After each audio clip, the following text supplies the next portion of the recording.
یو بل روایت تفسیر مزری نقل کړی دی ابو سعید خدری رضی الله تعالی عنہ فرمایي وی پیغمبر صلی الله علیه وسلم فرمایلو چې کله الله رب العزت د جنتیانو او د جهنميانو فیصله وکي جنت ولا جنت ته لاړ شي جهنم ولا جهنم ته لاړ شي وی د جنتیان به الله پاک سره دومره سخت بحث وکي چې دنیا کې چا هم خپل حق د پر بدسه بحث نه وی کړي ولی چې کله سړی جنت ته لاړ شي بیا الله رب العزت سره یو نیازي تعلق شي نیازمین وګرځيږي بیا څنګه باز کوي هلته خو بیا سزا نشته کنه الله پاک ته وی یا الله د فلانکه سړی جهنم کې دی دا خو دی ما سره یو صف کې مونږ کړي دی ما سره حج کړي دی ما په مخ کې زکات ور کړي دی ما په مخ کې قران تلاوت کړي دا جهنم ته ولې لاړ دی الله سره په بحث کوي الله رب عزت ورته فرمایي حالات سے جهنم کې سوک سوک پیشانی غارا والا جنت ته وای دا جنتیان بلاړ شي چې جهنم ته داخل شي نه جهنم کې به وګوري چې کوم مؤمنان دي څوک په دي خنګرو پرې سوځیدل دي څوک دغه ځای پرې څوک دی ګوډنی پرې خو مخ په محفوظ وي او روایت کې راغلي چې کوم سړی سجده لګي مونږ کوي هغه به د سجدي ولا ذهن جهنم کې هم نه سوځي وای الله رب عزت ورته چې دا ذهن ما د پرسمه کې باندې لګیدلی دا به نه سوځي ځکه مونږ کوي کم از کم دان دمونه خو به نه سوځي کنه کم از کم نه چهره به د دوه محفوظ وي دی به ځان سره جهنم نه کسان را بار کی بار الله پاک یو نهر پیدا کړی دی آب حیات غي سره بیا الله پاک غسل ورکی صفابه کی جنت ته به داخل کی بیا الله رب العزت جنتیانو ته وی چې تاسو اوس لاړ شي چا زړه کې د یو دینار برابر ایمان وی غان ځان سره جنت ته راولي دا جنتیان بلاړ شي دوی د مؤمن په زړه کې هغه ایمان کتل شي چا سره یو دینار برابر ایمان دی غا بناولي جنت ته به داخل کی اوس الله پاک رحم ته ګوره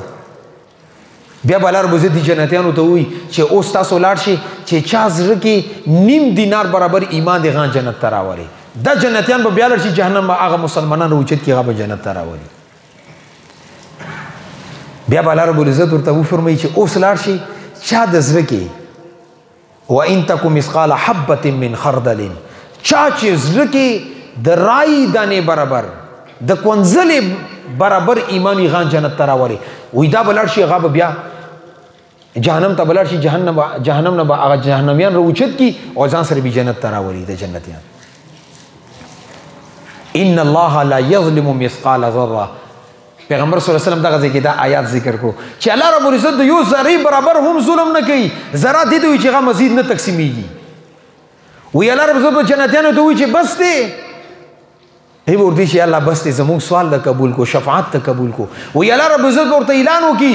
انبیاء کرام او شفاعت کو غم قبول کړو شهدا وکړو غم قبول کړو علما وکړو غم قبول کو ملائکه وکړو غم قبول کړو تاسو وکړو غم قبول کو او سما رحمت ته ګوري چې سمرا رحم کوم روایت کې راغلي چې الله رب عزت په دیواله په جهنميانو راډکه کی او بل روایت کې راغلي چې دواله په یو موټه یا دو موټی دا راډکی د جهنم نه جهنميانو نه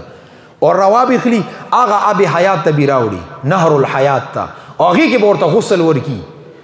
پاک صاف پوشي وې دسه بدا انسانان خولي شي لکه څنګه یو ځکه باران وشي او د خولي ګلونه زرغون شي دسه بدو رنگ روزي او دسه به چمک شروع کی لکه څنګه هیره جواهرات یو ځکه چمک کوي خو به دو گردن باندې دلته سټ کې به یو مهر لګیدلې وي هغه مهر کې به لیکلې وي چې دا د الله آزاد کرده غلامان دي د و جهنميان یو نکی هم نو خلا پاک بیا هم جنت تر وستلی دي وی الله رب عزت به جنت ته داخل کی اعلان ورته وکي تاسو چې په کم کم شیز باندې نظر غورځيږي غم تاسو دی بس اوس جنت کې ګرځي د چې کله جنت تراشي ډیر به خوشاله وي الله رب عزت ورته نور سم پکار دي د جنتیان ورته وي چې الله سو جهنم نه دروچت کو احسان در سره وکړو بس هیڅ نشته بس هر څه پوره دي وی الله رب عزت ورته نه یو شی سپاته دي نن پس اعلان دي نن پس په همیشه د پر عزت تاسو ناراضي و ما او سمس کې به کنه خفغان نوي تاسو نه همیشه د پر راضي تاسو همیشه د پر بدینه پس جنت کې اوسه کله به زموږ تاسو مس کې خفغان نوي دا به اخیری اعلان الله رب عزت ته جنت دروازې کولو کړی دي خو تاسو کړی دي